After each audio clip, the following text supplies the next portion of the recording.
reasons why obedience to God is important.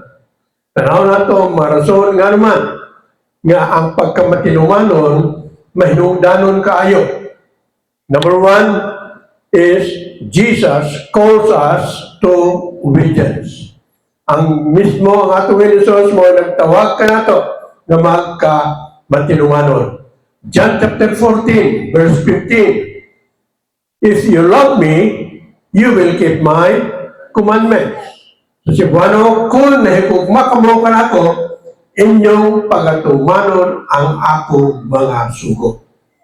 So sugo, always give time to read the Bible. Always give time to pray. Dilenggot ko. Muhulong niya na. So, every time, every early in the morning, adonay, nagpaday paghapon ang noon watch, nagitawag. Talaga. So, basahon, memorize, o bisan every day, from Monday through Saturday, kaya nag-join ko sa Don't Watch Gathering, pag-ampok, pagtuon sa pulong sa Ginoo, pagbasa, yet I will always give time to read the Bible and keep on memorizing dito sa pastoral house. So, we are commanded to lead, to read, study, and memorize the scriptures. Number two, obedience is an act of worship. Ang pagkamatinuhanon nato sa pulong mo ka na ang pamaagi kita magapadayon sa pagsimba sa atong Ginoo. That's why Romans chapter 12, gisulat kini Pablo. Romans chapter 12, verse 1, I beseech you, therefore, brethren, by the mercies of God, that ye present your bodies a living sacrifice, holy, acceptable unto God, which is your reasonable service. Si Buano, busahang yun ko kamo, mga igsoon, tungod sa mga kaluoy sa Diyos, sa pagtugyan sa inyong mga lawas, ingon nga halad, nga buhig, balaan, o hinangpunon sa Diyos ang halad nga mao ang inyong espirituhanong pagsimba. So, importante kayo ka na. Remember na ko, one time I was invited to preach sa usa ka church, sa American church, dito sa Amerika. Kaya the Lord allowed me also to stay in pastor in America for 10 years. O natong puman na-bless sila, natong naglingkod ko, naganto na sila nagkalaman, Pastor, we are so blessed. Kung saan nagdoon, Pastor, we are so blessed. This is my 8th wife. Imagine na ta, malipayon siya. Na nagpaila pa sa ako sa iyang ikawalo kaasawa. So yung ana ang kinabuhi sa kalibutan. Busa, kinahanglan na sa atong pagkamatinuanon, buhaton nato na alang sa pagsimba, pagdayeg sa atong Ginoo. Number 3, God rewards obedience. Genesis chapter 22, verse 18, and through your descendants, all the nations of the world, of the earth, will be blessed, all because you have obeyed me. O diha, sa imong kaliwat,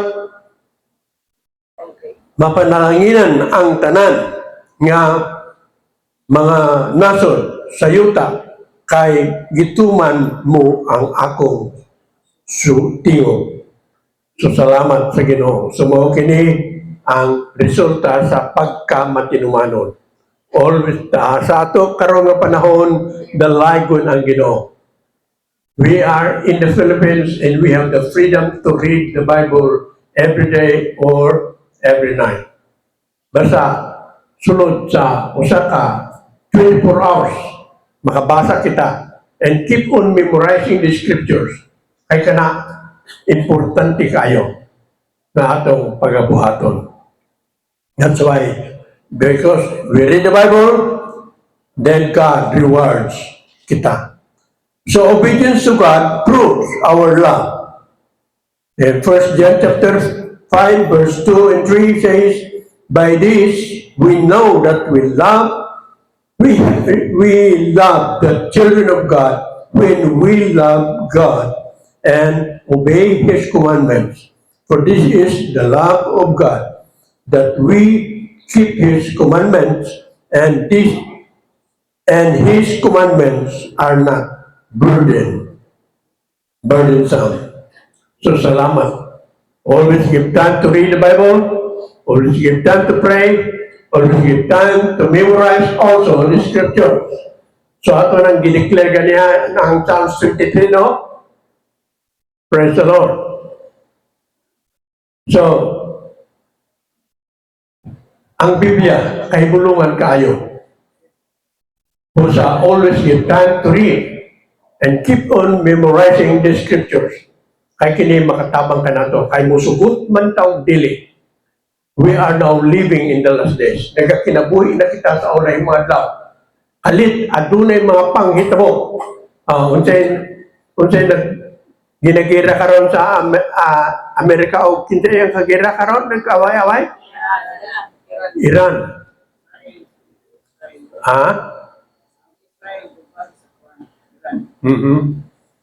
So, bisan asa karon sa kalibutan. Adunay kasamo. Pero bisan ay tungod ka na nasulti man sa Biblia that in this last days, nagingon ang atong Ginoo, iniquity shall abound and the love of many shall wax cold. So ang uban mabugnaw, di na mainiton sa pagalagad sa Ginoo. Pero alang ka nato, padayon kita. Amen? Amen. So, dalay ko ng Ginoo. Usahay, gani ha, nakabot og 90, no? Ay, 90 plus lang. Usahay ang attendance 126. Anang tigom diha sa church. So, dalay ko ng Ginoo. Pero, sa uban, makasimbanan, wala na kayo. Yan. Ilhanan kini nga kita nagkinabuhi sa ulay mga adlaw. So, mag-fellowship ta kanunay.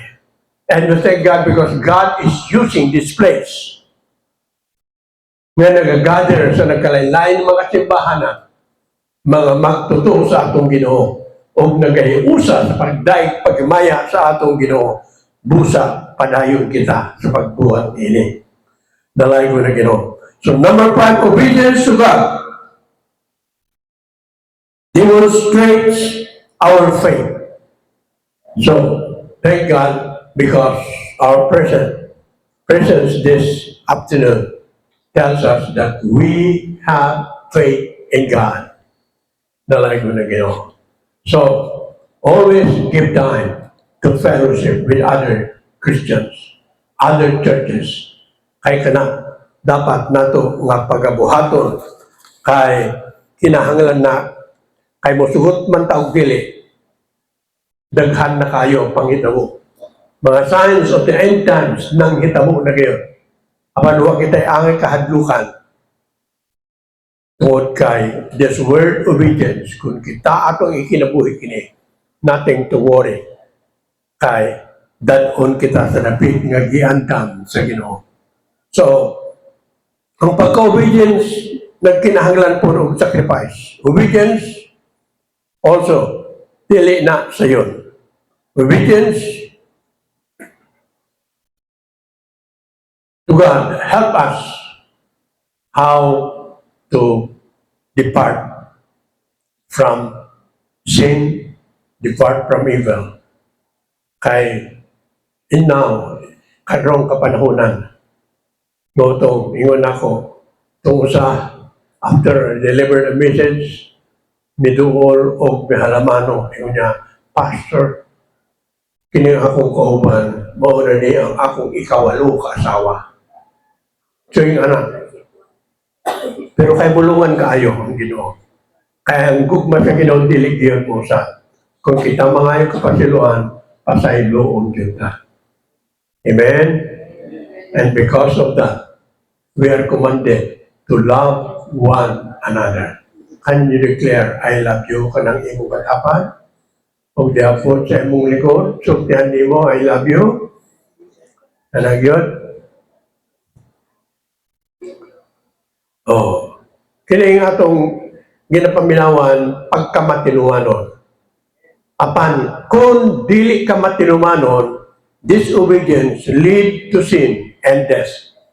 Ang dili matinumanon na Kristohanon, di madugay, mabugnaw na, dali na lang siya makasala, o di na, wa na'y ampo-ampo, wa na'y simba-simba. Pero kinahanglan yun. Buhato na to ang fellowship. So let's encourage others to join us every Sunday afternoon in this place. Gather together, magadaig maghimaya sa Ginoo o pag-inampuay sa matagusa. And to your church, every early in the morning, sa church, unsay adlaw makon dito sa imong tibahan para kinahanglan magapadayon kita kanunay sa panag-iusa sa pagdaig paghimaya sa atong Ginoo. So because of this, part of our vision, always give time to pray, always give time to read the Bible, always give time to keep on memorizing the scripture. Kay kana importante na atong pagkabuhaton. Dalay ko na Ginoo. Busa, na-memorize ba nimo? What's the first name of our Bible, of our book? The book of Genesis. Genesis chapter 1, verse 1 to 6, ang sahingon niya, in the beginning, God created the heavens and the earth. And the earth was without form and void, and darkness was upon the deep. But the Spirit of God moved upon the face of the water, and the Lord God said, let there be light, and there was light. And God saw that the light was good, so God separated the light from darkness. And he called the light day, and the darkness night. There was morning and evening, and it was the first day. So that's just an example. When we read the scriptures and keep in memorizing, kay kana angay nga atong pagabuhaton, kay sa atong pagbuhat niini, atong ipadayag nga nahigugma kita sa Ginoo o matuman nato ang iyang sugo nga let your light to shine before men, that they may see your good works and glorify your Father which is in heaven. Can we declare, I love you, Lord? I love you, Lord, and I lift my voice to worship you, oh my soul, rejoice, give joy, my King, in what you hear, let it be a sweet sound in your name. Everybody will declare, I love you, Lord. I love you, Lord. Yapon sa imong katapan, I love you. Ya, sa imong likod, sugtan nimo, I love you. Ay kini kinahanglan nga atong panabuhaton. So I thank God for this wonderful time of reminding us what is in the Word of God. Praise the Lord. So God is using this Bombay Fellowship every Sunday afternoon. Encourage others to fellowship what we are doing kay kini mo ikabubuton sa Ginoo. So I declare blessings upon the Bombay family and clan and all na nag-join any gathering every Sunday afternoon. I declare blessings upon us all in Jesus' name. Amen. Okay, ang lang ko niya.